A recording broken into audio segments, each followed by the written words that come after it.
రంగస్థలం నుంచి, రేడియో నుంచి, సీడీ నుంచి, డివిడీ నుంచి, టీవీ నుంచి చివరికి థియేటర్ని తీసుకొచ్చి ఇంట్లో పెట్టుకున్నాం ఓటీటీ రూపంలో.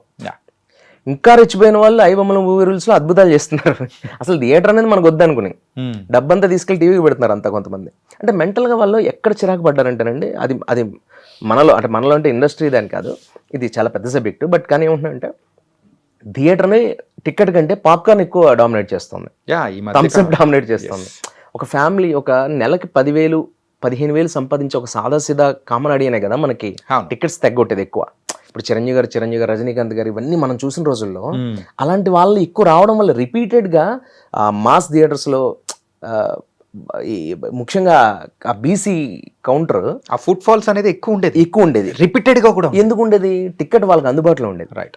పాప్కార్న్ కొనుక్కున్నా, ఒక థమ్స్అప్ కొనుక్కున్నా వాళ్ళకి అందుబాటులో ఉండేది. ఒక సమోసా తిన్నా కూడా వాళ్ళు భోజనం చేయకుండా సినిమా కోసం పడి చచ్చిపోయేవాళ్ళు రిపీటెడ్గా. చిరంజీవి గారి సినిమా ఒక 10 సార్లు చూసేసిన వాళ్ళు ఉన్నారు, రోజు థియేటర్కి వచ్చే వాళ్ళు ఉన్నారు. ఇలా హీరోలకి ఒక లెగసీ ఉంది.